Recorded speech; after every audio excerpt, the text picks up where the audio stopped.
Oh, there we go. Hello and welcome once again to the Omega Republic, a radio podcast program for the furry and brony community. My AC, so I am your host, Coppercap.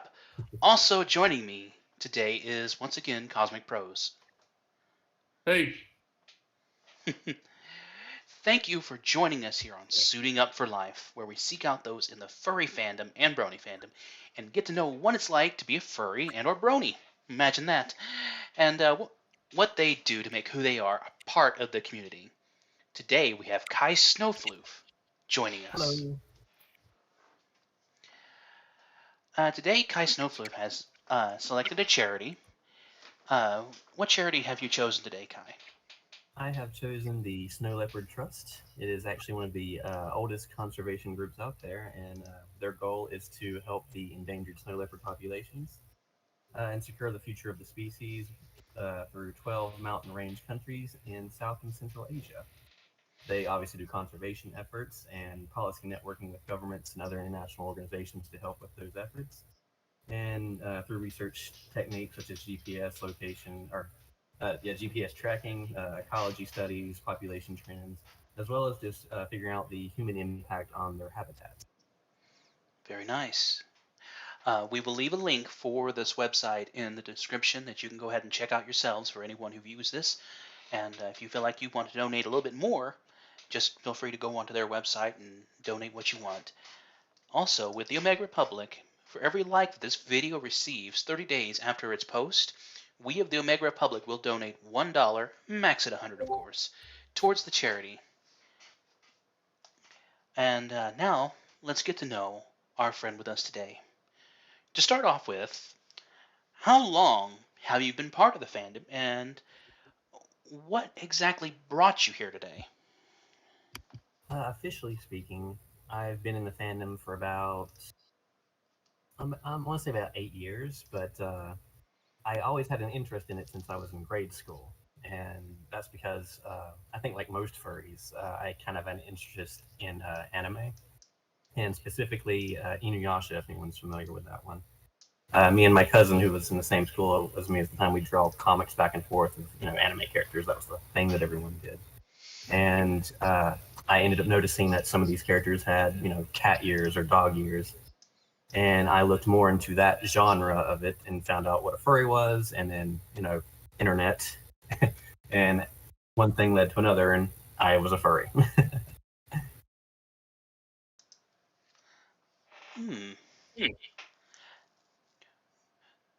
Would you say that it, like, once again, how long did you say you was part of that? Oh, well, that was about, say I was in 5th grade, so geez. I mean, you don't have to tell specifically, just yeah, I don't have to. It's been a long time, but at least 10 years. But like officially, I officially joined the fandom by saying, "Oh, I'm a furry. I'm going to conventions. I know what it is." About 8 years ago, I'd say. It was just sort of a thing that I slowly edged into as I learned more about the art genres within sci-fi gaming and anime communities, really.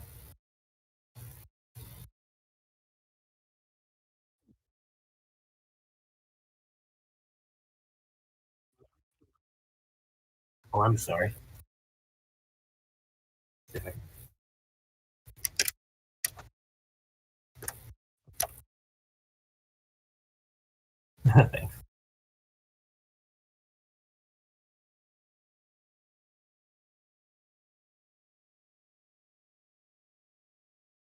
Sure.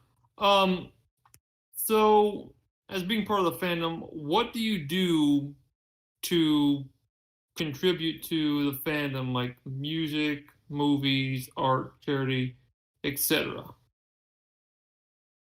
Well, I used to do a little bit of art here and there. It was never commissioned work, but I always, drew my own characters or friends' characters for the most part. I was never really that good at it, but actually over the last year or year and a half, I should say, I started working at Lemon Brat and have been making fursuits and actually I've been handling their TikToks and some of their social media lately, and it's just been a lot of fun. And I'm sure a lot of anyone who does know me happens to know that I'm a big TikToker, so I usually do furry content there as well. So you say you do a little bit of artwork still, or? Every now and then I've fallen way out of practice, but as I said, I used to draw these comics with my cousin, so that stereotypical anime style of sketches that I always did. So you would say you still more prefer making short TikToks and whatnot for furry content? Yeah. Just funny content in general. Yeah, we all want that. And I mean, one of our other members here, Crystal, she posts a lot of furry stuff, and it's funny or cute. And I'm a Right. guy, I'm 31, I'm saying cute, and it's like, okay, but it's all pretty good. I like all of it. Right. Just, and obviously, fursuiting in general, I'd consider that just a form of, if you go out and dress up in a fluffy costume, hats off to you, especially if you're in like these hotter climates. So. Oh yeah, I know exactly what you mean.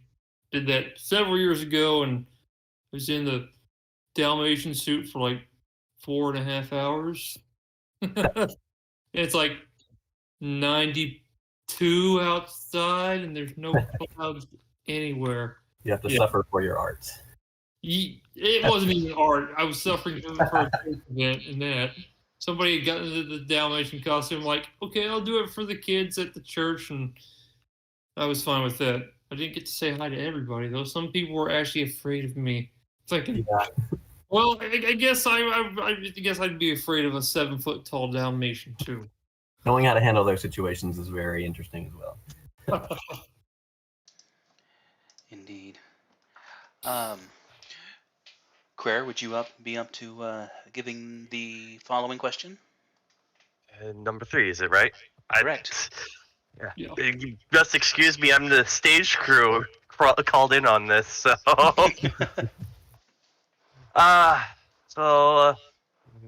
up the sheet here.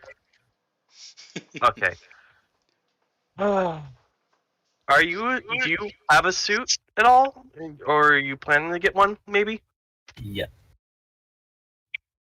I've got a current one that let's see, how can I tell the story? So I've got a suit from Candoran Creations, who's a great maker, by the way. They do what I like to call a semi-realistic suit, which is sort of not too realistic and not too toony. It's just my style. And I got it when, let's say, I was a senior in college, and I made it a point to wait that long because I knew that I wanted to make sure I wasn't going through any growth spurts or anything like that. And as soon as I got it 2 years in, I graduated college and started a construction job, and my shoulders got bigger. And I'm actually working on getting a new bodysuit for it, but totally worth it. Yeah, that's the problem sometimes with getting a suit midway through the growing process. You suddenly realize, oh, crud, I need a replacement. I was like, I'm done growing, this will be fine. Then I start like a very physically demanding job and feel it out a bit. And I was like, no, why? Yeah. Leave room for improvement. I did this last time.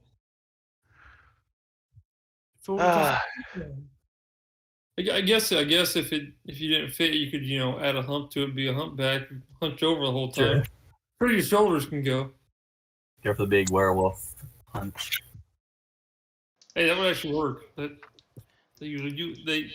The popular media actually depicts them with a large back. Mm-hmm. So that would work. So the Kai Snow Floof, I guess, it's a fox, right? It is a marble fox and a snow leopard hybrid. Okay. Now, how many characters would you say you have? Currently, so obviously Kai is my main one, the snow leopard marble fox. But I've kind of been experimenting with a few others.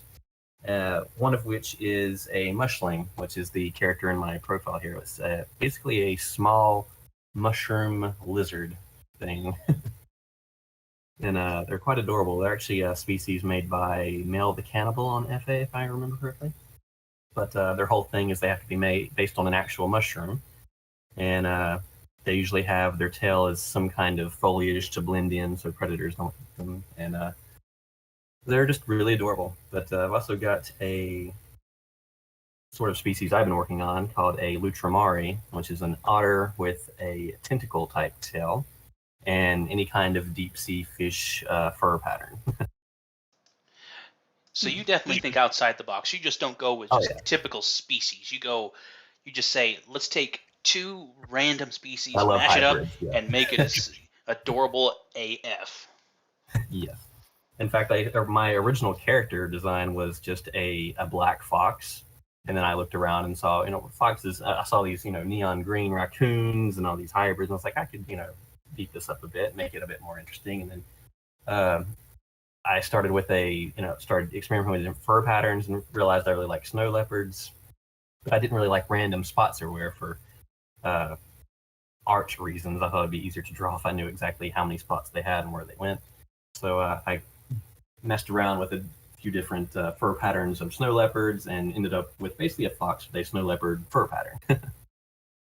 But as for the other ones, they were just, I think it was just me and my friends trying to come up with new species just for fun. And then some of them really spoke to me. And we just kept, in fact, it's one of the ways we at Lumbrat come up with new pre-made designs. We'll just throw darts at the wall and mix and match a bunch of different species or even commit species. It's really fun. But yeah, I really like any kind of unique species, especially if they're complementary. Like, I know you can't just throw a bunch of different animals together, but if they I really like my fox and snow leopard because they both sort of have a similar, I don't know. I think how can I say this? The tail design is something I was really favoring with that because it was a floofy tail with a nice, snow leopard print on it. It was just a really cool fit for me. Were there like sketchings and drawings before the suit was actually made? Oh yeah, tons. It was actually kind of a nightmare. So I knew I wanted a suit, but I wanted to make sure I got, before I dump, however many thousands of dollars on a full suit, I wanted to make sure I had the right design for it. And actually, now that I'm planning on getting another one, I'm actually going to be changing my character's head up a little bit, adding 2 white spots on the back of the ears, because that's actually something I noticed that actual snow leopards tend to have. I see. I thought it was cool just to take 2 species and put them together. I just take a species and make it look different. Like, I have the Luminaires, which I'm not sure if that's a thing. I've got to look that up. Just a fire cat. Right. I don't know if that's a real thing or not, but it's just a cat made of fire, pretty much. Poor cutie. But yeah, I'm not cool enough to take 2 species and put them together. I'm not that talented. Yeah, not to knock people who like to stay faithful to the an actual species. So if you just have a plain fox character, you're cool. It's just I like to I just have a small soft spot for anything that's just crazy unique or any hybrids in general. Yeah, I've got a couple other characters I work on, but don't use a whole lot. So yeah. Right. The moth movement on Kai's Snow Floof, was that part of your original design, or did you add that in later? What was that? Sorry, you're kind of. Hold on.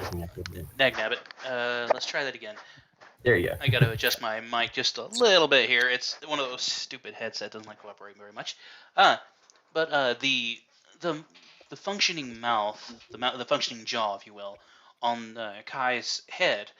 Was that part of the original design, or was that something you decided to add in later? Oh, that was definitely an original thing, because while I was looking for fursuit makers, I was, trying to, see what previous work was. And I really like the idea of having a movable jaw, because everyone's like, oh, I don't talk in suit and I don't want to do this. But that's, I feel like being able to move my jaw adds a lot of more interactions with people, whether I'm, biting on something where I can make it look like I'm smiling, or just being able to talk if it comes down to it. I remember being at my college and walking around in this big fluffy outfit, and people would come up to me, like I'd be walking by people, and they look very concerned or confused. But then I'd open my mouth to make him look like he's smiling a little bit, and you'd have like the toughest looking person walking by just suddenly like giggle or laugh or think it's cute, and that just meant the world to me, basically. So like having the movable jaw was definitely a predetermined design choice. Oh, it definitely adds a whole nother depth to it, for sure. Right. Even if you don't necessarily use your voice all the time in your tic tacs, if you will. Oh yeah, it's very. It with just the voiceovers that you use, the memes and everything else, it's very enjoyable, especially with all the details that you put just inside of the mouth, rather than it just being a flat jawline with just a flat tongue. You went the extra mile and put like actual teeth and a textured tongue inside, and it's amazing how much more, innovative that looks. Like it's got more personality. Absolutely. Yeah. It's more alive. In fact, I had no intention of being on TikTok until a friend of mine, who's not even a furry, was like, "Oh, you should make a TikTok with your suit." And then I just tried.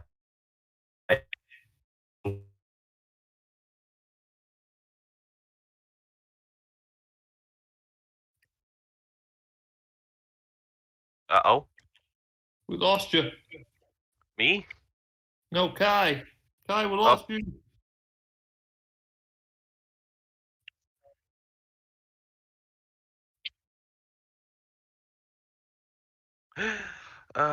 Excuses while we have technical difficulties that not even I can fix. Oh yeah, I just saw that. I just saw the ping drop crazy. There he is. Welcome back. Sorry, that must have been on my side. I just saw I looked down and my ping was just completely red. And I was like, oh no.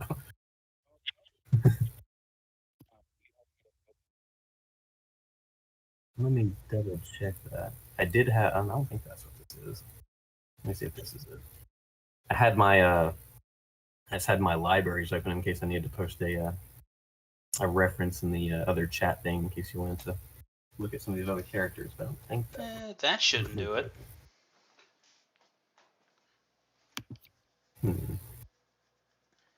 Bear with us just a minute, sure folks. What it was, but.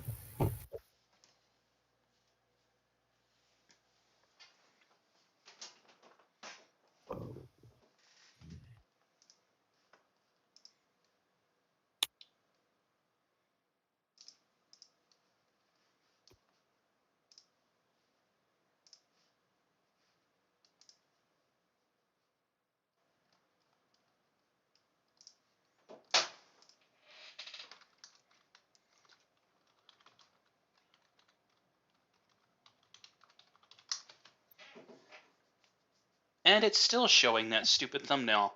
I don't know why it's doing that in Discord. What's going on? Well, for some reason, it's showing up the Pony Life Reviews thumbnail. I'm not sure why it's doing that. I see the link you just posted. It's fine. You just might need to restart your Discord. Oh, well. Either way, it's working. Everything else is working fine, so I'm not going to worry about it. It shows up with the right thumbnail on YouTube, so. That's all that matters.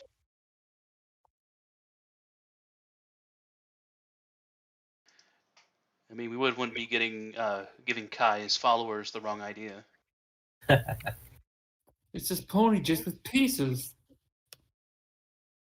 Well, luckily my roommate's into the pony section of all this, so not too off.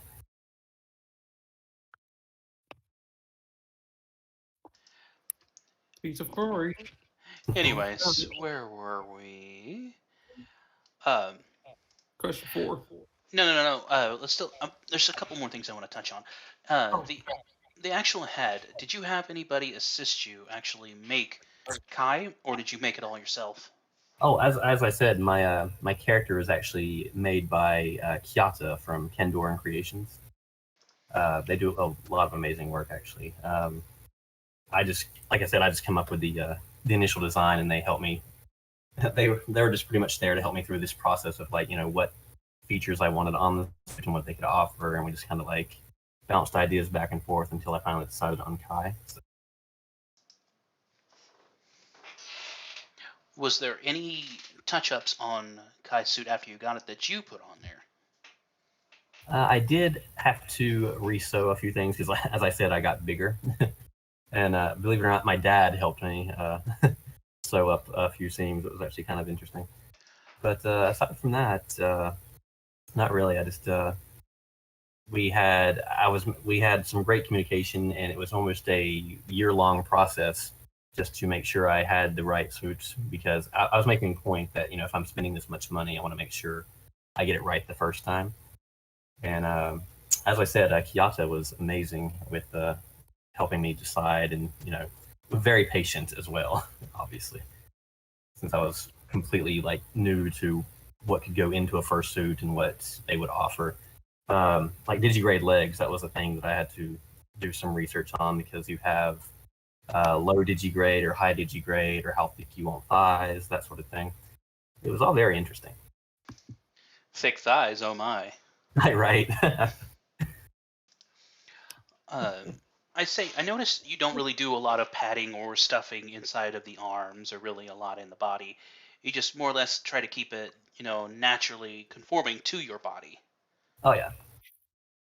Because I know there's like 3 kinds of furries in my opinion, and there's the people that have their personas as a better version of themselves. There's people that have multiple characters. Getting tongue-tied. Have multiple characters that represent different aspects of themselves, and there's furries like me who just like to see it as it's just me but fluffy. So I tried to make it a point to make my character, I'm not going to give them abs or a big physique. I'm just going to be me, but more animalistic. Yeah. Well, I mean, you say there's only 3 types, but I think there's probably. Oh, I know there's definitely more, but I usually that's just from my observations. Those seem to be the majority fall into those 3 categories. I say there's small, medium, large, extra large, and then, oh my gosh. Then oh hell no. Damn. Yeah, we actually remember when we're modeling photos, we had a few times where we have to get some batting and stuff to suits, because there are some tall furries out there. I have to say that. And they're quite what is the word? Damn, that would be the very definition of it. They just have I'm trying to remember. I can't think of their name, but they had very, very muscular legs, and we were sitting there trying to figure out which one of us could model this suit, because they were tall as well. And I'm not even sure. I think we actually had to lay it on the ground and take photos from above, because it was just, we could not do it justice by standing up. But it's quite interesting. Oh, wow. It's quite interesting seeing all these, especially duct tape. You're saying, oh hell no. Yeah, because for a while I was the one stuffing the duct tape dummies for the draping, and I'm just stuffing these things how are people built like this? Is there from what you've seen so far, is there a particular style of sewing or fabric that seems to work better than others? I think some fabrics work better for different species. For my example, I have Lux fur for my character, because big floofy fox, snow leopard. You're thinking winter climates. It works well for them, but I've seen people use. I'm trying to think of the name first. Either mink or a beaver. Obviously, this is all artificial fur. I'm not saying go skin a beaver or anything, but they work really well for mustelids like weasels or otters and stuff like that. In fact, I think my bodysuit. I'm not sure I've only got a few on my TikTok, because as I said, my bodysuit doesn't fit me that well anymore. But I've got Lux on my head, and I think I've got mink fur on my body. So it's got a small crest on his chest. So it works with different furs, work with also helping show off physical features, I guess would be the word. Yeah. So I think I've got, if I remember correctly, Kiyata always has this sort of tendency to give characters a sort of mane or arm fluffs and stuff like that. It actually works very well in defining those sort of physical characteristics. And I always find that really interesting. But so, like I said, it's like different sewing methods, different fabrics. It all really depends on what kind of character you're making and what sort of theme or mood you're trying to make them. I try to make Kai sort of neutral, but somewhat approachable. I use the word majestic a lot when I'm trying to describe Kai. I'm like, I don't want him to be, look angry or mean or fierce, but I want him to seem very pretty. But as soon as like I open my mouth or show emotion, I want him to seem sort of cute. And I'm actually really happy with how Kyoto was able to bring both those sort of themes into making my suit. So. I mean, he has from what you've done, you've given him a very warm and inviting personality. Oh yeah. It's sort of it's something I always find people. It's like I said, it's always been a representation of me because I think I grew up in a sort of a tough area and did a bunch of construction, and I've been told that I seem intimidating, but as soon as people get to talk to me and know me, I'm very warm and inviting and friendly, and I'm like, I kind of want that to be incorporated into my character a little bit, so people can see me and sort of approach me and feel safe or comforted and not intimidated, I guess would be the word. Hey kid, you want a hug? Exactly. Try to avoid that. I was actually that reminds me, when I was in college, I was this is all my senior year too, because I was just like, it's my senior year and I've got a fursuit. I'm going to walk around campus for a bit and have some fun with this while I can. And I went to our quad area where they have like the cafeteria on one side. I was going in there and everyone was loving it and taking photos. And there was this one person behind this like burger stand thing, and he like started freaking out a bit. I was like, "Oh, are you okay?" He's like, "Oh, sorry, I have a phobia of mascot stuff." I was like, "Oh, I'm so sorry." And I started like holding my hands over my face and backing up so he didn't have to look at me. It was just very interesting. I've learned quite a few techniques on how to try and make people feel comfortable if they start feeling uncomfortable around Kai. It's really it's been quite interesting figuring out how to react to different people and how they react to you wearing a big fluffy costume. Agreed. There's a phobia I am not familiar with. Huh. So you've got people that are like, "Oh, that's cute, I'm gonna get pictures." You've got other people like, "That's weird," and you kind of have to like. I usually smile, or it's like, "Oh, this is just for fun," and they kind of warm up to it. Then you've got others, especially children, who are just like, "Oh my God, get that away from me! It's gonna eat me." And the trick there is you try to hold your paws over your eyes and make it seem like you're afraid of them, and that usually helps.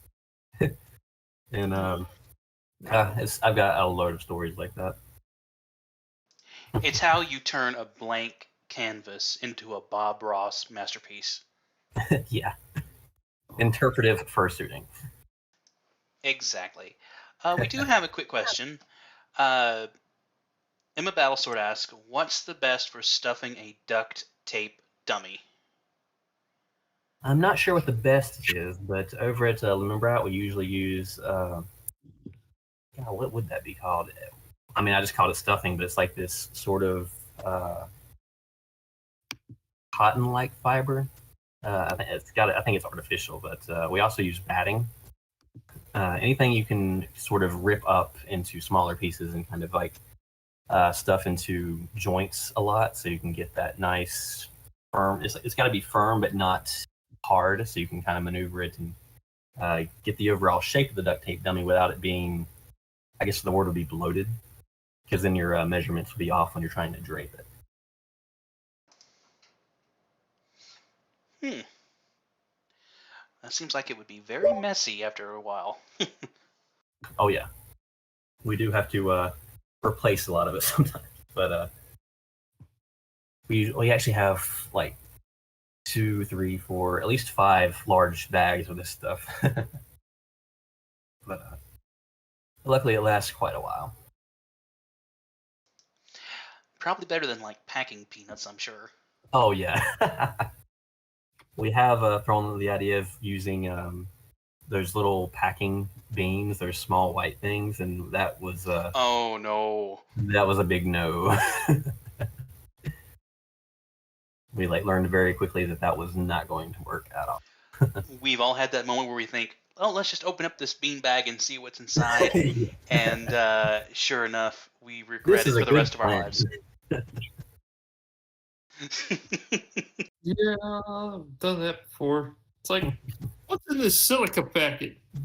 It's like you get the silica packet, but I'm just happy it says "do not eat" on there in big bold letters. Because it's like, well, look at this. Somebody opens their present on Christmas and it's music. Well, look at this.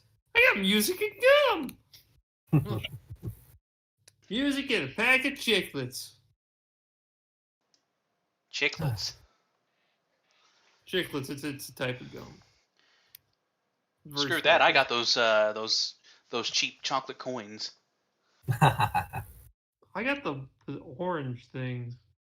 I hate those. The gummy oranges. Yeah, something like that. But I don't know. They tasted terrible. They all do. I don't know. Candy corn's not good, but Yuck. chocolate coins. I'll go with the chocolate coins. But candy corn is not meant to be eaten, not meant to be ingested at all. Just decoration. Exactly. or it's really good for trash, Right. Makes it look pretty. Just eat the stale popcorn tinsel that's on the tree.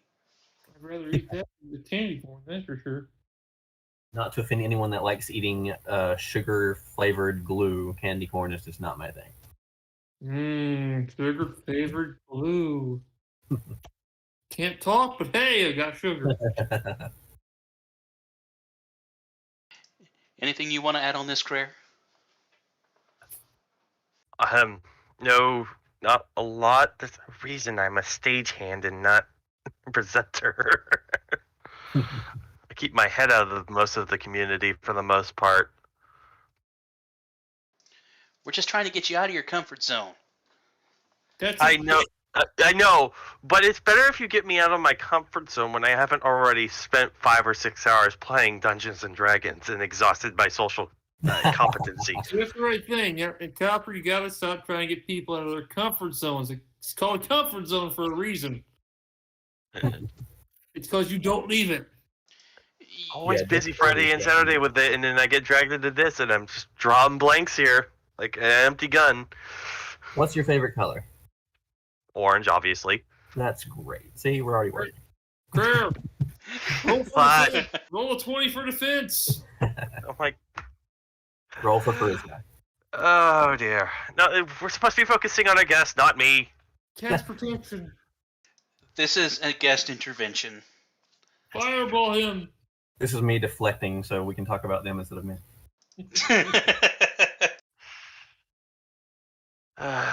Okay. We'll move on.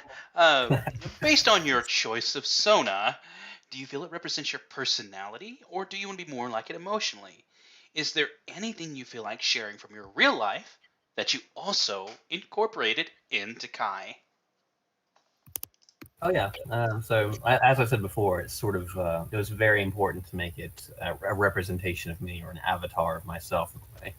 And I originally, as I said, my character was originally Fox because I liked foxes, and then I found out that everyone in the furry fandom likes foxes, so I needed to have something a little bit more unique to add to it.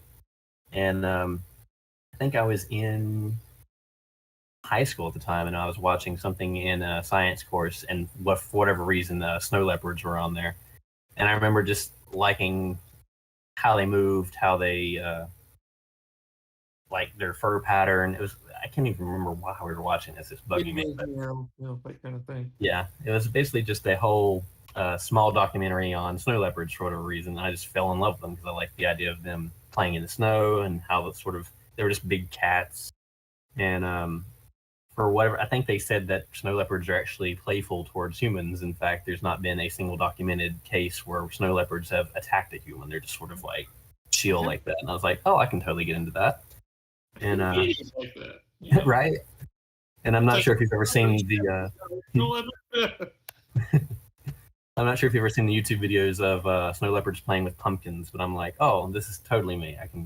I'm definitely going to make some yes. kind of snow leopard character. So. Okay, so we know you like playing with pumpkins.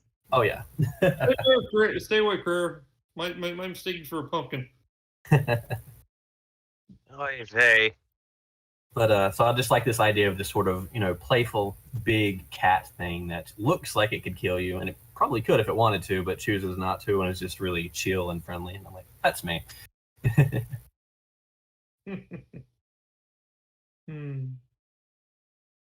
Now I'm thinking about a video with snow leopards in it. That's my favorite. So you wouldn't say there was like any particular event that completely said that, hey, that's totally Kai. I'm going to incorporate into Kai. All right. So that was my snow leopard story, but my fox story was I used to live in North Carolina, and I'd go hunting with my dad, and we usually never find. Well, I guess I'm not really good a hunter because I just don't like sitting in a deer stand all day, and I don't have that kind of patience. But I did like watching wildlife walk by, and I remember seeing foxes walk by, stuff like that, and I just remember them seeming very pretty. And something that stood out to me was foxes are like one of the only animals at the time that I knew had an orange fur coat. There's like not that many other animals that have orange aside. I know that there's like red pandas and some other canine type things, but at the time I thought foxes were very interesting in that way. And I would always, anytime I saw a fox in cartoons, Disney, stuff like that, I don't know, I just seem to always find myself rooting for them or feeling attached to them in some way. Would you say Robin Hood would be one of your Disney ones that you like? I try to avoid that one, but yeah, unfortunately. Just because I know that's everyone's story. I watched Robin Hood. I mean, it's one of my favorite movies because animals, but I think Copper's into it too. Am I right about that? I remember also being in love with the Fox and the Hounds. If anyone saw that one, yes, that was like one of the few movies that I was like almost crying. I was like, oh, that's so sad. Why? I was crying. Not almost about it. I bawled like a baby. Every time I watched it, just and then Zootopia came out for my vision. Nick Wild. I think my thing went out again. Shoot. Disney's made a lot. You're still here. Sorry, my thing dropped again for whatever reason. You're still good. We heard you. Cool. I didn't hear you guys for like 2 seconds there. No. There was just an uncomfortable pause, is all it was. Silence. Yeah. But yeah, to answer your question from earlier, Cosmic, yes, I do enjoy a wide variety of Disney movies because most of them do involve anthropomorphic or, of course, sentient animals, which, of course, is to be said about the. I mean, everyone seems to go for the fox, of course, in Robin Hood. I mean, I know it's kind of the go-to because he's the main character, main protagonist, and whatnot, but no one seems to really go for Friar Tuck. He's what, a mole? Who wants to live in the ground? There's no sunlight down there. I think my two main things were pointy ears and fluffy tails. Long fluffy tails are also a plus, but those are like my go-to. So any kind of animal with that was something that I appreciate. So. Oh, agreed. Absolutely. I mean, it's whatever is appealing to the eye. Right. Yes. Like I recently found out about GnEts, if you've ever seen them. It's GENET, I think. And they look like these little, I don't know, weasel rabbit cats. They're adorable, but it's like if I had known about them back then, I might have actually based a character on them. Is there like a little booklet that we can use to like read up on all these creative, awesome like new breeds of characters and animals? Unfortunately, not that I know of. Because you're naming off a few that I don't even know about. Oh yeah, Like, so as I said, it's actually been a really interesting year and a half for me because like I said, I started working for Lemon Brat, and part of the thing that we do is come up with new pre-made ideas. And we try to avoid just a basic fox, basic dog, whatever. We try to like throw in hybrids or different color schemes. And part of that is we will just Google, here's some interesting animals, or I ended up Wikipediaing what was it, red pandas, and that led me to something about otters, which led me to something about something else, and then I learned about all these different animals that I had never even heard of before. One of them, you've probably heard of civets, right? I had no idea about civets until I started reading up about them. And they're like, they're the cats that they make coffee out of their poop, apparently. But What? Yep, that's a thing. But they look very pretty, and I'm just like, wow, it's amazing how little I know about the rest of the animals in the world. I actually think that's why a lot of furries, go to foxes, because when you're a child, your idea of all the animals in the world is very limited to what you've seen on in media for the most part. Agreed. I mean, even if it's not a fox, it's usually canine based, because if you've ever been to a furry convention, the canine base is quite large. Oh yeah. I remember I had gone to a Furmy Eskai, and this poor kid, they loved everything that was going on, but they went up to me and they, for whatever reason, thought I was a cow. And I what? didn't know. Yeah, they saw me, I guess the brown spots, and just assumed I was a cow, and I just kind of went with it because I didn't want to correct them, and I didn't know how to say no, I'm a hybrid or something. Or I usually people say I'm a wolf, and I'll just roll with it. I'm like, yeah, I'm a wolf. That's totally it. But I've never been called a cow before, and I was just like, okay, that's new. Did you walk straight up to him, look him straight in the eye, and go, moo? I did say moo, just to be a crowd pleaser. But it kind of made me think, as a kid, what are we teaching kids about what animals are? And I realized that maybe they had not.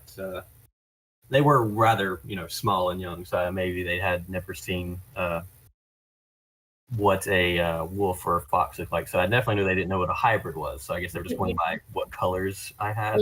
Well, you think usually those kids have those spin and say things like cow goes blue, and there's a picture of a cow. The dog goes woof, there's a picture of a dog. The cat goes meow, it's there, and the monkey says whatever the monkey says, and it's there, Right. And the elephant says what it says, and it's there. But usually, unless it's a European CNC, then it's wrong. But Oh my! But usually there's a picture there. It says dog says woof woof, and picture of dog. It's like that's what a dog looks like. Or you have the little you have the really vicious 7-piece puzzle of the farm animals. It's like pig, cow, horse. There's no wolf or fox. So cow looks like none of the other things on there. You look like something that's not on this 7-piece puzzle. So they're going by colors and see what they look like. Probably cow is not going to be with this animal. That's not on the rest of the pieces of the puzzle. But yeah, so it was kind of fun just trying to piece that together. It's like you realize, maybe some kids go by the color of animals rather than the shape of animals to identify them, and that was just something fun to think about. So I got to play a cow for a brief period of time when I was dressed up as a big fluffy wolf. Oh yeah, cow. So you weren't rude about it. You didn't go, moo, mother. Yeah, that's something I think I pride myself in being able to handle normies really well. That's sort of my specialty.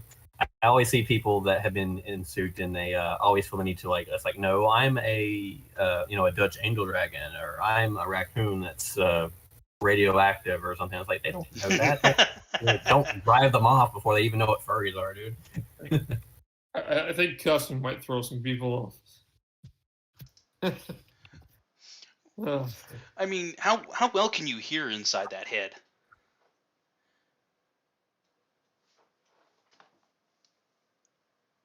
Did he drop again? I think he dropped again. I don't want to answer his question, but I could. Someone get the chest paddles. Clear. Get a defib in here. Nope, I'm calling it. I'm calling it. Time of death. 1849. Yeah. No, we have to go off Crayer's time zone. We can't go off ours. Sure we can. Oh, dear. Bear with us 1 minute, folks.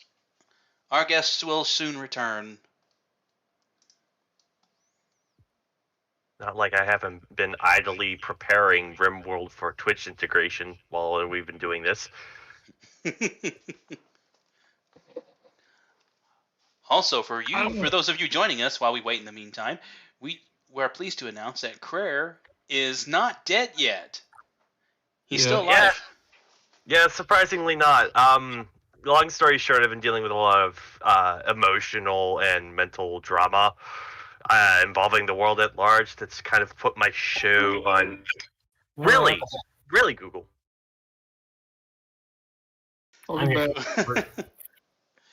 Welcome back, My Kai. Wi-Fi died, apparently. Welcome back. Hello. Sorry about that. No worries. At what point did that cut off? Because I was just talking, and then I looked down and I was like, Copper just asked, how well do you hear in the fursuit? fairly well. It depends on where I am. If I'm outside, sounds tend to bounce off the inside of my head a lot more, so I kind of have to lean in to hear what people are saying. But if I'm indoors, it's usually a lot easier to hear for whatever reason. That makes sense, yeah. So it's not like...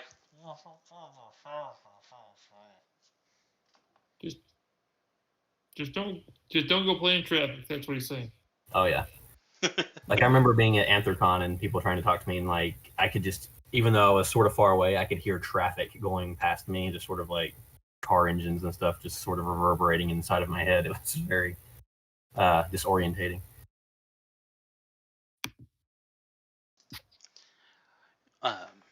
Okay. Hold on 1 second here. Where are we at? Oh, yep. I believe it's Cosmic's turn. Right. Next question. Being a furry walking among society, do you feel more or less alone before you became what you are? And kind of follow up, has it opened up more opportunities toward making friends and acquaintances and the like? Let's see. As far as feeling alone or not, it's sort of a double-edged sword, because on one hand, I was, when I was trying to, because I was born, I was around when the furry fandom was still sort of ostracized, or people were like, oh, what's furries? That's something, taboo and weird and gross or whatever. So I usually kept it, to myself and didn't really want to try to explain it constantly to people. So I was less alone that way, but I was not really myself. But then as the furry fandom has gotten more popular within general media, and people kind of know that it's just a cosplaying thing and just a hobby centered around a genre of art, I was able to be more open about it. And so I'm not really more or less alone, but I do feel more legitimate, if that makes sense. I feel more like myself around people. Right. Of course, that makes perfect sense. Oh yeah.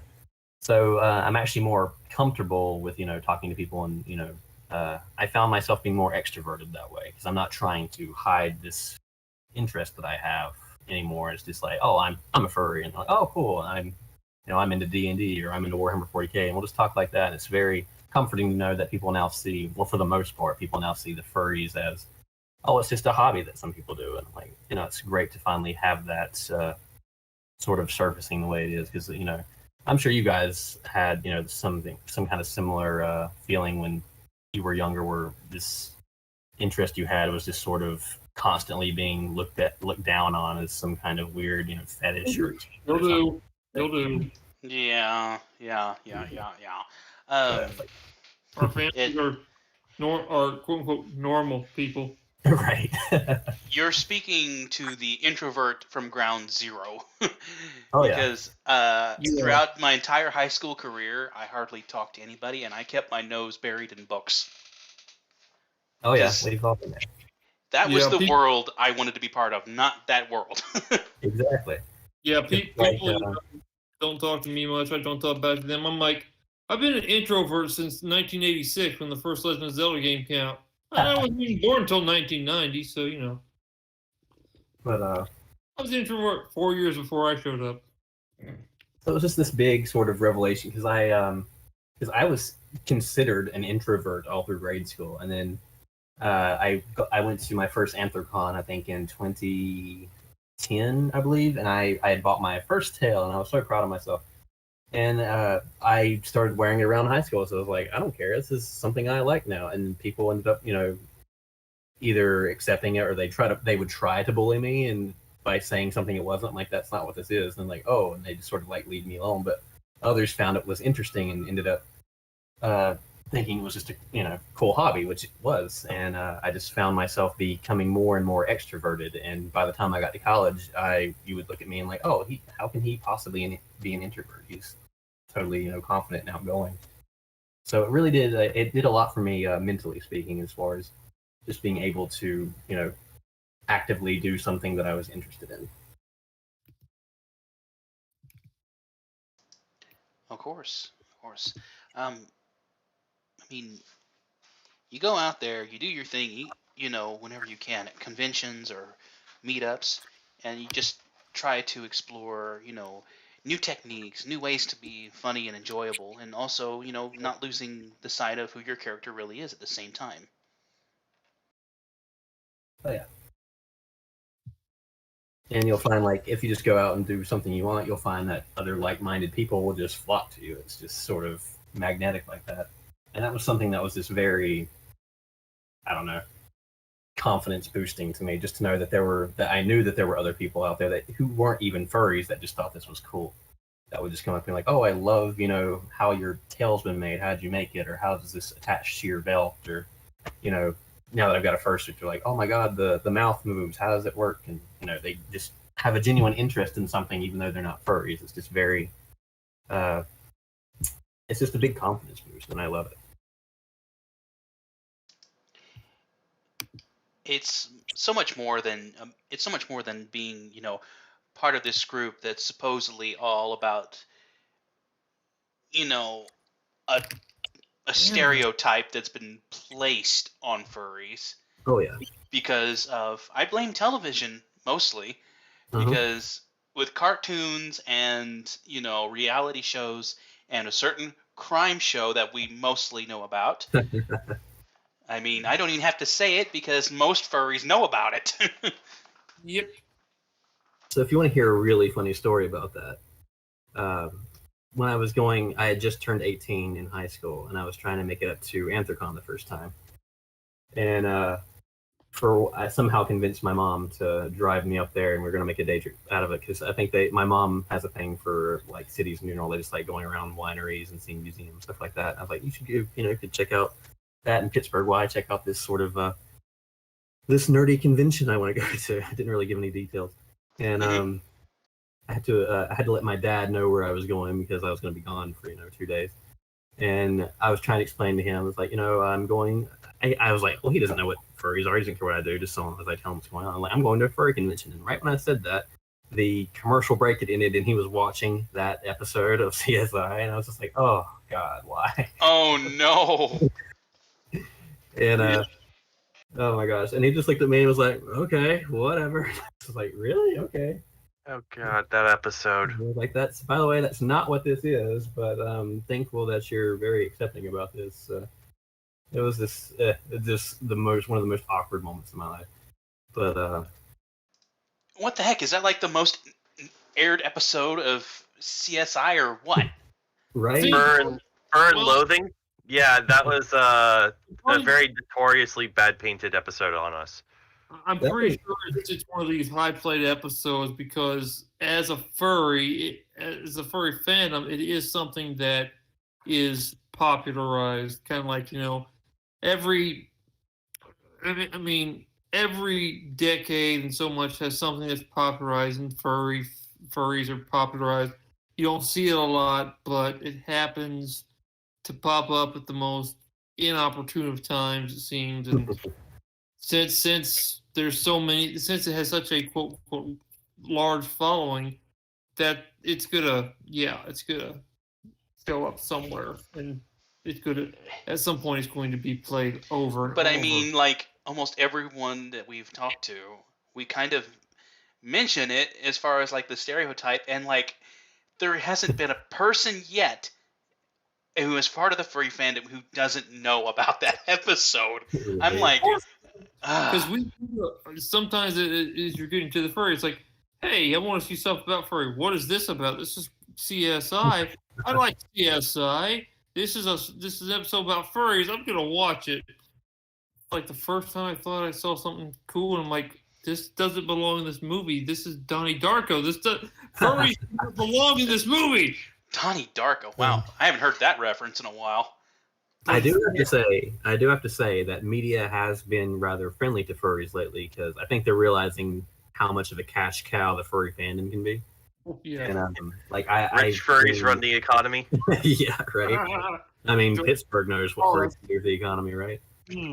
But like I know, I think Lucifer had a really a more positive light on furries in general. Yeah, that was just about to suggest their episode on two other our things. community. I cannot for the life of me remember what they were, but I remember they weren't positive, but they definitely were not negative. They were just like, oh, this is what some people do for fun, and they left it. Okay, that was more accurate, so I'll go with that.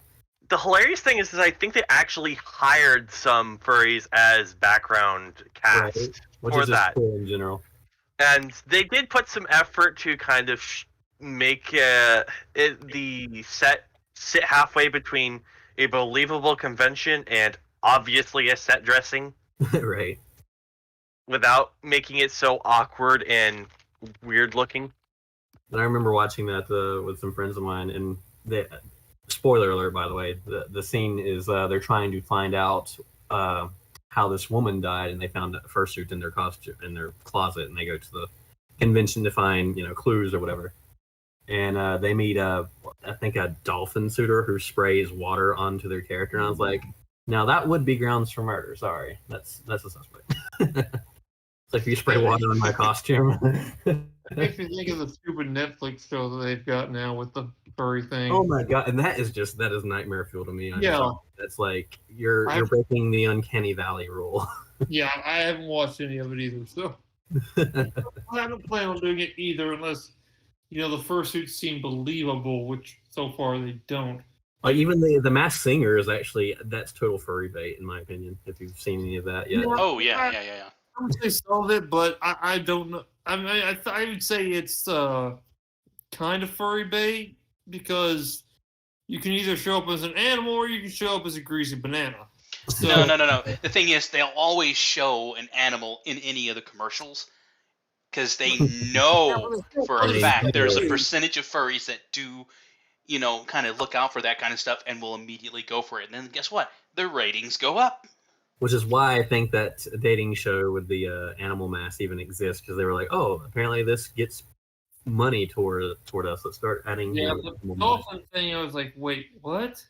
Who dresses as a dolphin? Be perfectly honest, I haven't been to a lot of conventions or anything, but I've never seen a dolphin fursuit either. So I've seen a few dolphin characters, but never a fursuit. Yeah, so that would throw me off. It's I'm sorry, but it's just a little bit cringy to me on how they display those characters, because I know what when you think about the premise that's behind all this, they're not exactly highlighting animals. All they're doing is putting masks on these people for blind dating. Yeah, and it's like, and they don't even. I mean, I'm not trying to crap on anyone's production, but it gives me nightmares. It's like, it's like the Cats movie. I'm sure it had a lot of good work in it, but it's just you're breaking the uncanny valley rule, where they've got too many human features and it just looks uncomfortable. I guess. Mm-hmm. Just as a cat for Halloween, and the rest of the day act like a normal person.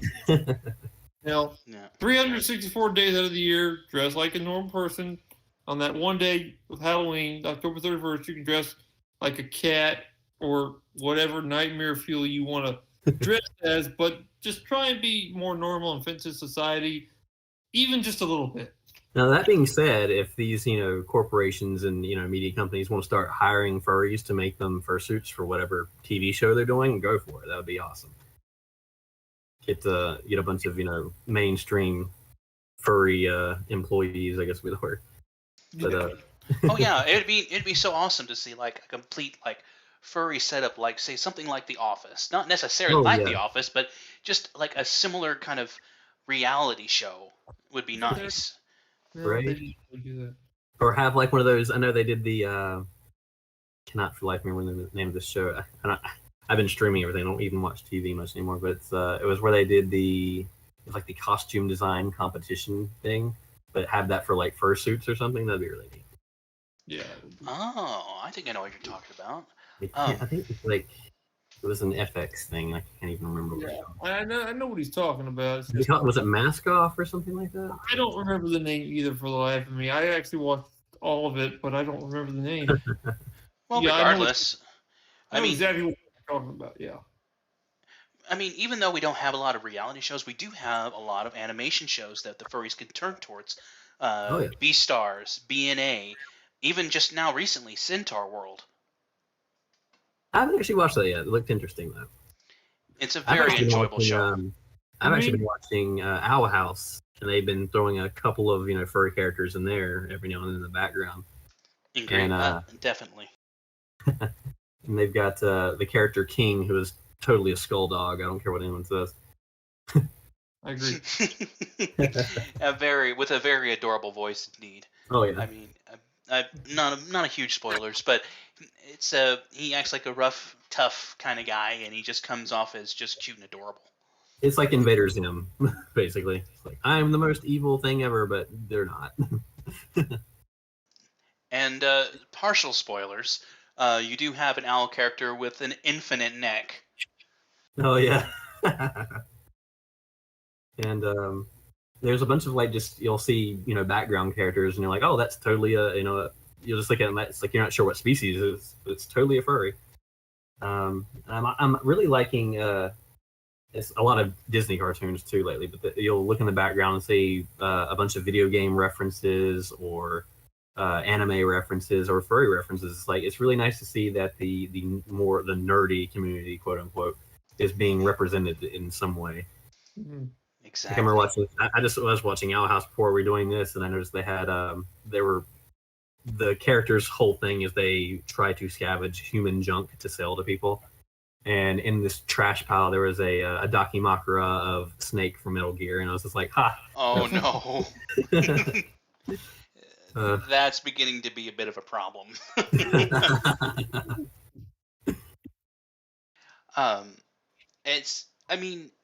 The one thing I'm hoping for that it becomes part of day-to-day life without becoming too mainstream.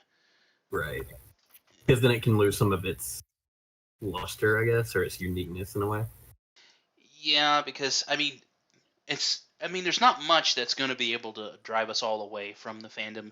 I mean, I know there are some unfortunate dark parts of the fandom which we won't go into. Right. that will push some people away, but if we just focus on the good stuff, then it won't really cringe us out too much. I'm just worried about it becoming over-capitalized like other fandoms to the point where it's almost excluding, exactly, more people than it is, bringing people to it. Because I know that's kind of what happened with a lot of sci-fi conventions I went to. I'd be trying to get into it, and it was almost this sort of hierarchy of it's like, you can't be part of this unless you've got a nice costume or more about this specific show or something. And I'm like, it didn't feel very inviting, I guess. Mm-hmm. Yeah. Well, we'll go ahead and move on from that before we make too many people upset. Not that we're really making anybody upset, of course. During your day-to-day, since becoming part of the fandom? I'm pretty sure you've already touched on this a little bit. What are some things that you started doing differently in your life? Well, I started. I guess I changed my fashion a little bit more. I started wearing more. I got a bunch of hyena agenda shirts, furry theme stuff. I was more, comfortable just wearing that. And if people were wondering what a furry was, I wouldn't, be like, what's the word, evasive, I guess, about it. Because I had met a few people before that were like, oh, I've heard about furries. And I'm like, oh, you have? I'm like, wait, what have you heard about furries exactly? Because I have to, kind of test that. It's like, have you heard, the good stuff or the bad stuff or the false stuff or whatever? But now when people are like, oh, are you a furry? And I'm like, oh, yeah. And I can immediately just quickly explain, this is a hobby based on art, and that's pretty much it. And I like it, and it's aesthetic to me. And it's just, I don't know, it's just, I'm more comfortable about the whole hobby that I have now. It's just very, I don't know, it's just good for me mentally just to be able to come out and say that rather than thinking it's something I should be ashamed of, like the internet told me to be so many years ago. Oh gosh, the internet, that's a whole nother beast right there. But Right. I mean, when you became who you are, would you say, I don't really ask this question very often, but the one thing that kind of makes me wonder a little bit is when you become more part of the furry fandom, does it affect your appetite towards meats? I mean, would you say that it kind of makes you wonder more and more if you should become a vegetarian? I'd thought about that a few times. It's like, because as far as for me, I don't really pay much. I try to eat healthy, but if I don't really think about it, I technically am vegetarian because I don't eat much meat. But if I do, I do anyway. It's sort of like if it's there, I'll eat it. But if not, it's not really a big deal to me. But it was an interesting sort of concept I had thought about. I'm sure this is more of a serious question for people who identify as therans, I think is what the term is, who actually identify as the animal that they they have a character of. But I think so. It's not really affected me too much. Then again, my character is based on two different carnivores, so maybe if my character was a herbivore or something and I felt more of a connection to them, that might be a different story.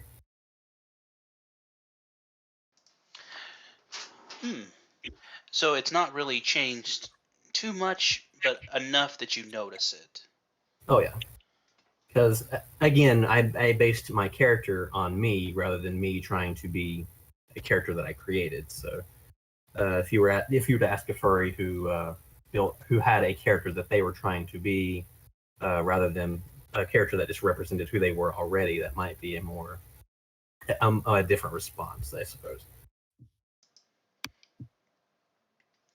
I gotcha. I'm sorry, I just felt like it's something I don't usually touch up on, but it just made me a little bit curious what your opinion was. Because it really wouldn't surprise me if, say, I had met someone whose character was like a rabbit or something and said, I identify as this animal, I have a connection to it, and therefore I've become a vegetarian because it makes me feel more in tune with the character that I created. I'd totally understand that if that was the case. I mean, as long as you don't resort to cannibalism, that's fine. Oh, yeah.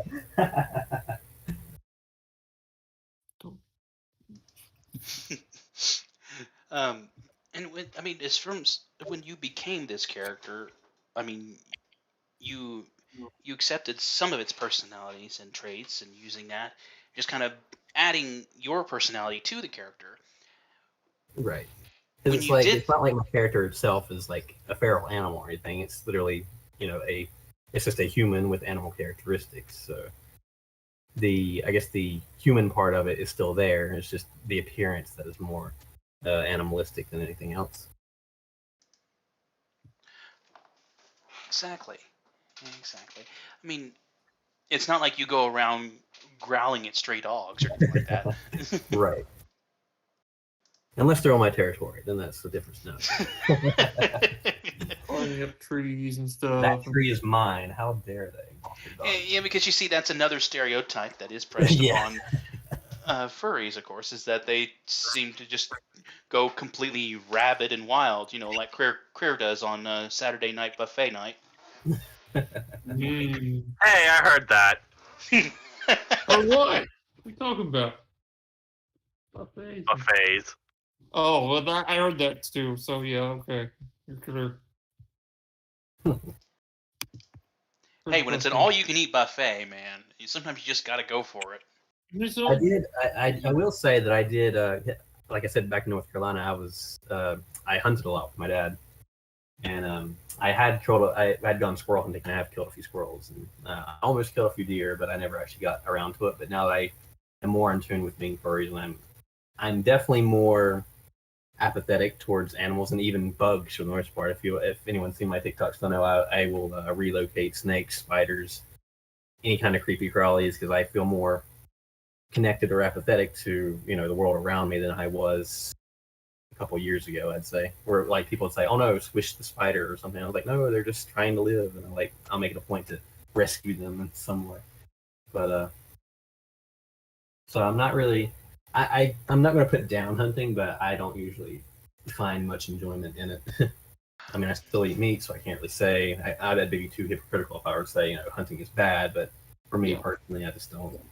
Well, there's a difference between hunting and, of course, farming. That's not the right word. Yeah. Is it farming? I'm trying to think. I think there's another word for it, but I'm trying to think of what it is. But farming livestock, yeah. Livestock. Thank you. Livestock. There. I think it's actually called livestock farming. But there's also like a big difference between hunting for food versus hunting for fun. You know what I mean? So agreed. Yeah. And I know a bunch of people that hunted for fun, and I'm just like, I'm not really into that. They don't call it hunting for fun. They call it hunting for sport. I'm like, yeah. No, it's not. And like maybe, 10, 15 years ago, I might have, been like, oh yeah, let's hunt for fun. That's something I want to do. But nowadays, it's like now that I've, gotten more attuned with, my character and having a more appreciation for different kinds of animals, I'm just like, I don't see the appeal of hunting for fun anymore. Yeah, my hunting for sport is when I find a fish and I throw it back, because it's like somebody else can catch the fish and I can take a 3-hour nap. Right. That's my hunting for sport. Go fishing, take a 3-hour nap on a boat, come back. I did find that I did have a lot more fun photoing animals than I did shooting them. So shooting them, but non-lethally. Shooting them not with bullets. Exactly. Shooting them with film. Well, it kind of leads also to where you said you liked Fox and the Hound. There's another. Mm-hmm. That's a hunting movie as well. Oh yeah. Because you also have the hunter, Amos, I think his name was. Mm-hmm. I'm trying to think what the hunter's name was, but anyways, he takes Copper and Chief on a hunting trip, and you notice they have all these furs and skins in the back of his truck.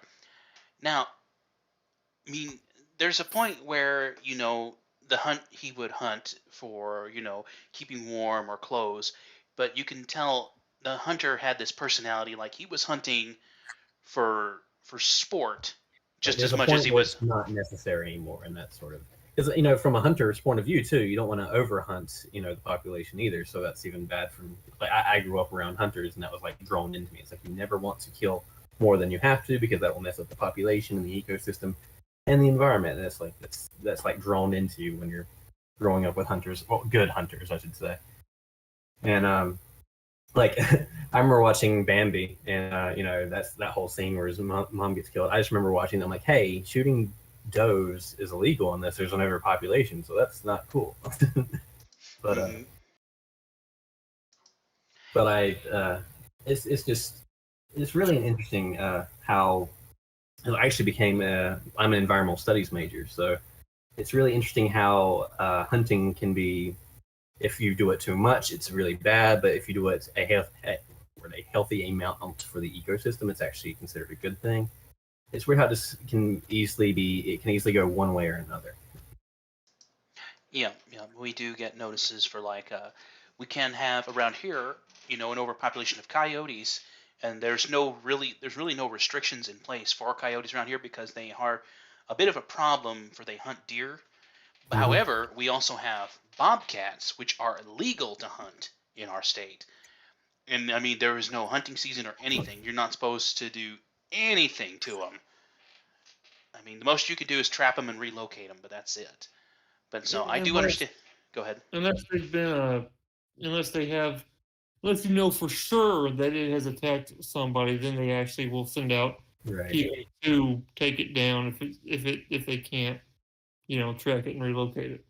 If they know for sure that this bobcat or cougar or mountain lion, whatever you want to call it, since a lot of times around here those terms are interchangeable, synonymous. If they actually know that this is the one that attacked three-year-old Jimmy down the road, it's like, I know what it looks like, and this is it, and that's the only one they find within. Not Jimmy. Yeah, not Jimmy, but anyway, if they can tell, hey, we've been tracking it, one of us shot at it, it bled, and they follow the trail and they find it, there is a good chance that it's dead.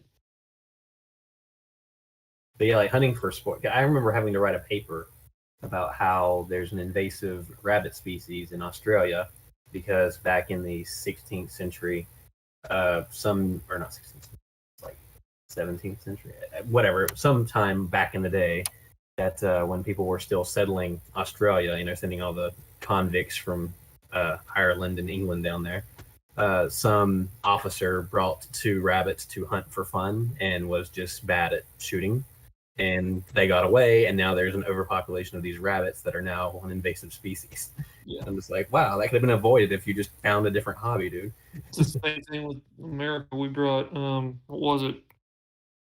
I can't remember. We brought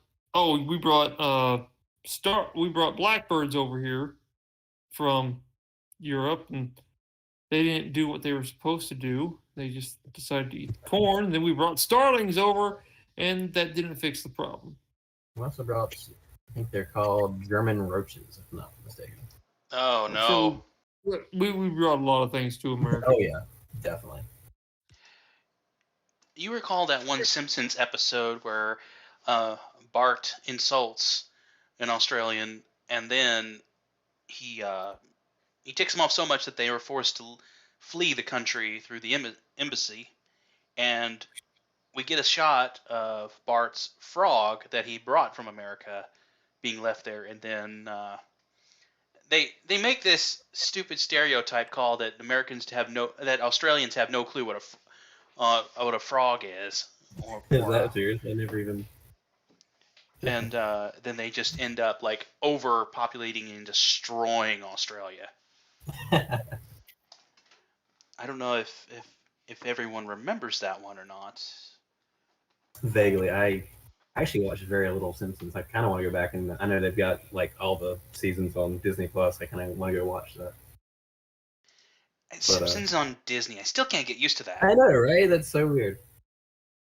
But yeah, I just remember reading so many things about how many invasive species we brought from Europe to America and from to Australia, and like we used the East Coast used to have. Oak trees used to be huge, like massive, like they were considered the redwoods of the the East Coast.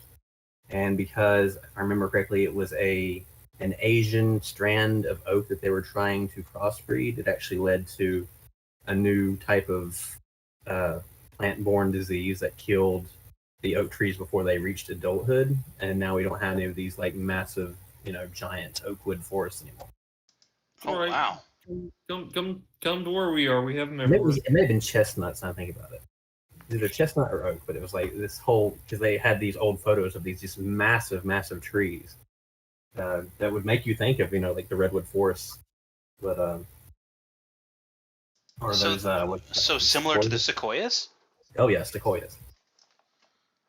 And like you're reading this like, oh my god, I didn't even know this existed, and apparently that happened back in like the 1800s or something, because someone wanted to see if they could make them. It was chestnuts because they were trying to make it if they could produce more chestnuts by crossbreeding with this Asian species, but ended up creating a very specific disease that affects, or I'm not sure, it's got some kind of bacteria or fungus that would affect plants in a negative way, and it spread all throughout the East Coast, and it made it where nearly all the chestnut trees would die before they reached adulthood. Wow, that's news to me. Right? Oh yeah. It was like I was reading it, I was like so depressed. I'm like, oh, that sounds awesome. This is like so bad that happened. It's like, but there was like a bunch of species. In fact, I remember specifically North Carolina had Carolina parakeets, which were these really beautiful tropical birds that were kind of yellow with green heads, I think. And I think it was something to do with invasive species moving in on their area. I think it was the blackbirds. But it was also because, people were hunting them to make hats, and they ended up going extinct very quickly. But yeah. If I could just take out my environmental notes, tell you all the species that no longer exist in America, or that they're invasive species that have destroyed a bunch of ecosystems, it would just make you sad. Say, this is getting depressing. Oh yeah. Good grief! I thought we only killed off the dodo and the bison. That's environmentalism for you. Not bison, buffalo. Oh yeah.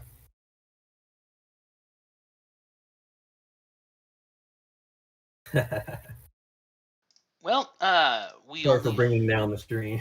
No. I mean, knowledge is power. I mean, it's better to know bad news and know how to fix it rather than hear 100 bits of good news and know nothing else about it. We only have one more, and then we're gonna wrap up. If you met someone who was new to the furry fandom, you're just walking down the road and bump into them, and they say, "Hey, what are you exactly?"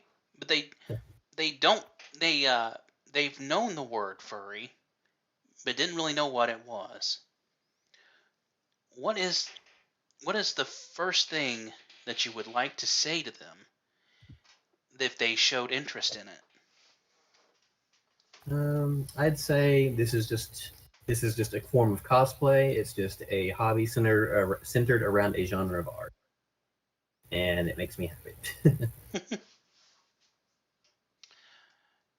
And then they ask you, well, I have interest in this. Where would you say I would need to go to explore this a little bit more, to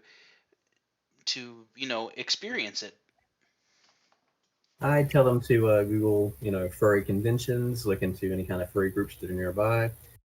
I'm hesitant about, saying, go check out some furry art, because you as well as I know there's, some No. as well as, not safe for work art. There's there's a lot of variety in saying, oh, check out furry art, So, yeah, variety, he says. Variety is what I like to call it. It's a variety show, all right. So it's like, my advice would be, check it with your very tippy toe, and then kind of ease yourself into it, and then you can make your decision after that.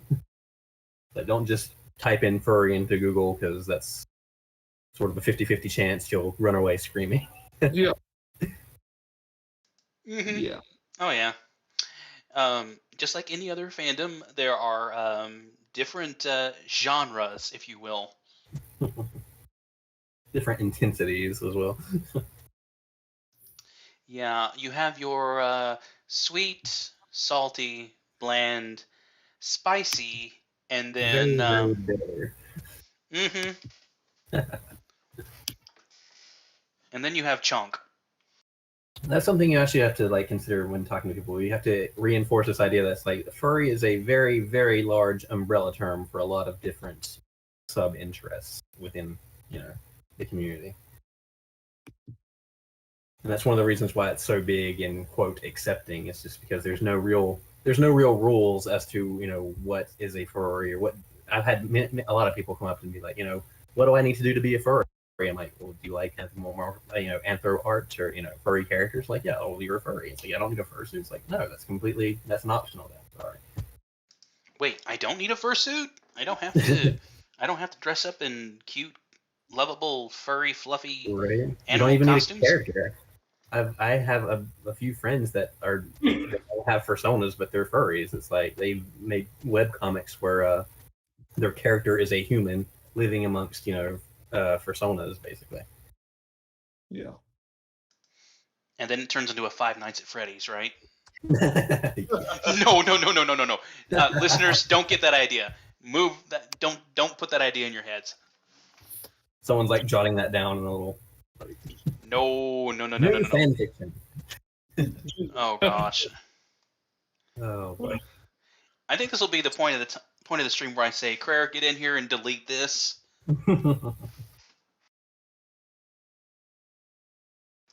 I'm not one for.